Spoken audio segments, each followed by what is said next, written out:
Hello friends, home cook মঞ্জুতে আপনাদের সবাইকে অনেক অনেক স্বাগত। আজ আমার রেসিপিতে থাকছে নরম তুলতুলে তালের বড়া। এখন তো খুব ভালোভাবে তালের সিজন চলে এসেছে, তো এই তালের সিজনে তো তালের বড়া বানাতেই হবে, কি বলেন? তো আজ আমি সেই রেসিপিটি করে দেখাচ্ছি, তার সাথে দেখাবো তাল কিভাবে তালের থেকে তালের রসটা বের করে নিতে হয়। তো দেখুন, এখানে একটা আমি তাল নিয়েছি। তালটা ভীষণইভাবে পাকা, তাই জন্য এই অংশটা দেখুন খুব ভালোভাবে ছেড়ে চলে এসেছে।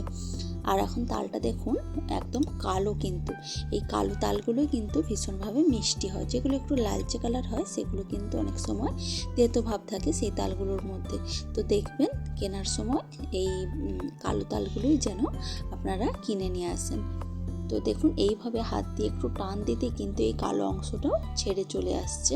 খুব সহজে তালটা ভালো মতো পাকা থাকলে খুব সহজে এগুলো ছেড়ে চলে আসবে। তো এইভাবে আমি পুরো তালের কালো অংশটাকে ছাড়িয়ে নিচ্ছি।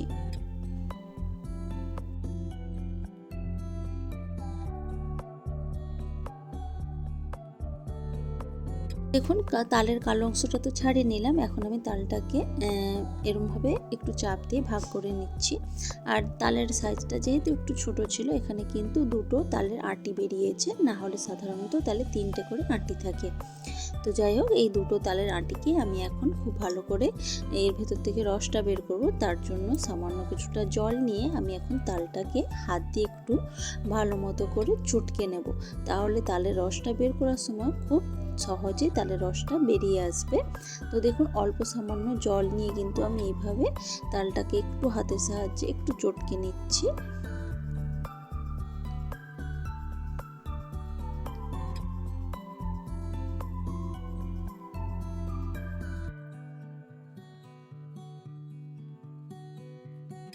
তো তালের আটিগুলোকে একটু চটকে নিলাম। তারপর এখন আমি একটা ছড়ানো পাত্র নিয়েছি, তার সাথে নিয়েছি তালের রসটা বের করে নেওয়ার জন্য আমার কাছে যে জিনিসটি আছে সেটি দিয়ে আমি তালের রসটা বের করছি। এটা লোহা আর কাঠ দিয়ে বানানো হয়েছে। এরম দোকানে কিন্তু কিনতে পাওয়া যায় তালের রস বের করার জন্য এই জিনিসগুলো। খুব সহজেই এতে করে কিন্তু তালের রসটা বেরিয়ে যায়। এইভাবে এরমভাবে হাত দিয়ে তালের আটিটাকে ঘষতে থাকলেই। তো দেখুন, পুরোটা থেকে আমি করে নিলাম, তালের রসটা বের করে নিলাম। তালের পাল্পটা এখন আমি ছেঁকে নেব। তো দেখুন কতটা তালের পাল্প হয়েছে একটা তাল থেকে। এখন এই তালের পাল্পটা ছেঁকে নেব, কারণ এই তালের মধ্যে কিন্তু অনেকগুলো সুতোর মতো যে তালের মধ্যে অংশ থাকে সেগুলো কিন্তু রয়ে যাবে। আর তখন কিন্তু বড়াটা বানালে সেগুলো কিন্তু একদমই ঠিকঠাক হবে না, ভালো হবে না, খেতেও ভালো লাগবে না, মুখে পড়বে। সেই জন্য এইভাবে তালটাকে ছেঁকে নেওয়াটা কিন্তু ভীষণই জরুরি। তো তার জন্য আমি একটা নেট নিয়েছি। আপনারা চাইলে এখানে কিন্তু কোনো বড় ছাঁকনি যেগুলো হয় সেগুলোও নিতে পারেন। আর এইভাবে করলে কি হবে, ছাঁকনিতে করে করতে একটু বেশি টাইম লাগে, কিন্তু এইভাবে নেট দিয়ে করলে দেখুন কত সহজে কত তাড়াতাড়ি তালটা ছাঁকা হয়ে যাবে।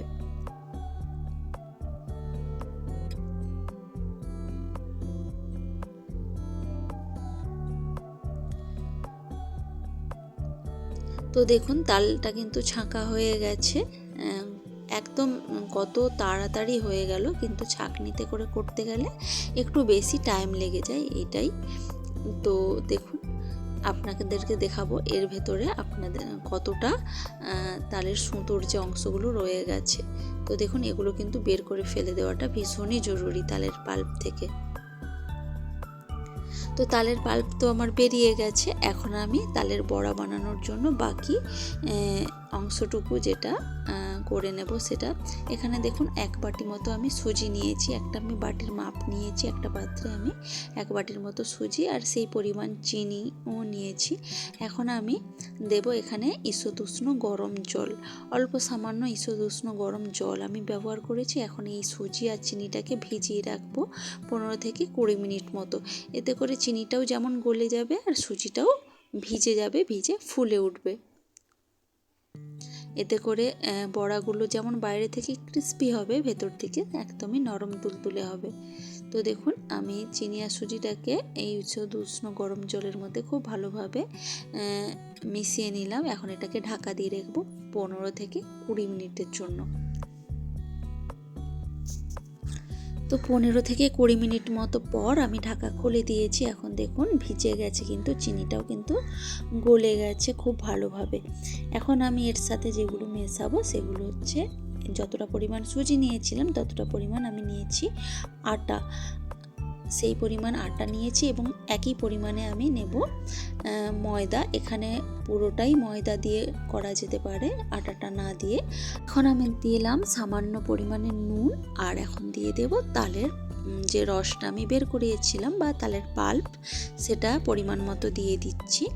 এখানে আর আমি কোনো রকম জল ব্যবহার করব না। সুজিটুকু ভিজিয়ে নেওয়ার জন্য যতটুকু জল নিয়েছি ওই অতটুকুই, বাকিটা আমি তালের পাল্প দিয়ে কিন্তু এটা ভালো মতো করে মাখিয়ে নেব।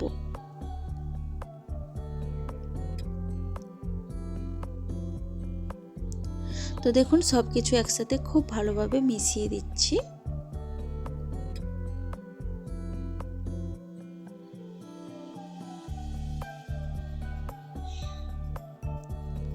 বেশ ভালো মতো করে সব কিছু মিশে গেছে। এখন আমি এর মধ্যে দেব হাফ বাটির মতো কোরানো নারকেল, তার সাথে দেব কিছুটা কালো জিরে।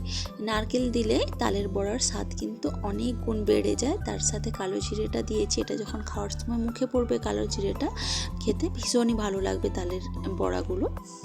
তো সব কিছু আবারও খুব ভালো করে মিশিয়ে দিচ্ছি, আর এটা কিন্তু হাত দিয়ে খুব ভালো করে আমি ফেটিয়ে নেব। যতটা ভালোভাবে ফেটিয়ে নেব জিনিসটা ফ্লাপি হবে, ভেতর থেকে একদম নরম তুলতুলে হবে কিন্তু বড়াগুলো হাত দিয়ে একটু ভালো মতো করে ফাটিয়ে নিলে।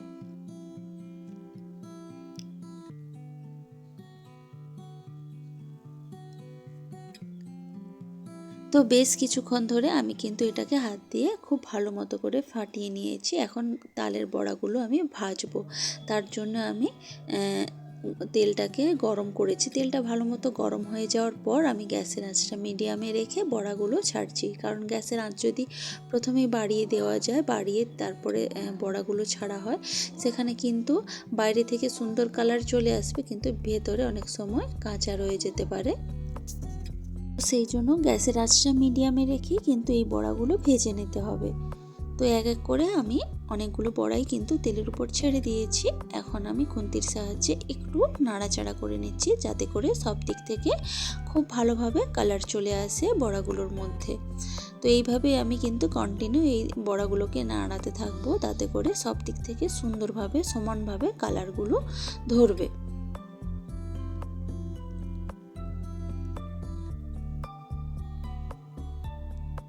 তো এইভাবে দেখুন নাড়াতে নাড়াতে সুন্দর কালার কিন্তু বড়াগুলোর মধ্যে চলে এসেছে।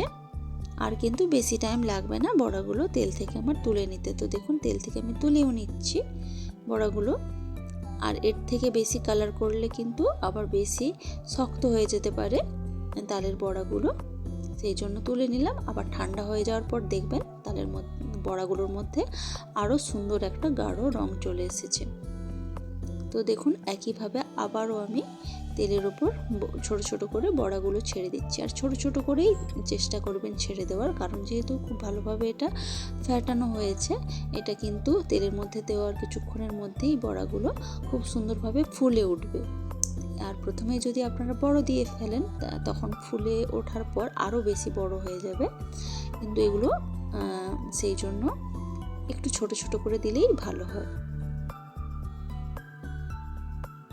তো দেখুন বড়াগুলো কিন্তু ফুলতে শুরু করে দিয়েছে, খুব ভালোভাবেই ফুলে যাবে এই বড়াগুলো। দেখুন কতটা ফুলে গেল এক্ষুনির মধ্যেই। এবার আমি কন্টিনিউ এইভাবে নাড়াতে থাকবো কালারটা চলে আসার জন্য সব দিক থেকে। কারণ একদিকটা আমি যদি না নাড়াই, এভাবে রেখে দিই, একদিকটা সুন্দর কালার চলে আসলেও অন্য দিকটা কালার অতটাও সুন্দর আসবে না। সেই জন্য এইভাবে কন্টিনিউ নাড়াতে থাকলে সব দিক থেকে সুন্দর কালার চলে আসবে। তো এই বড়াগুলো হয়ে গেছে, এগুলো আমি তুলে রাখবো। এইভাবে আমি সব বড়াগুলোই কিন্তু ভেজে নেব সুন্দর কালার করে নিয়ে।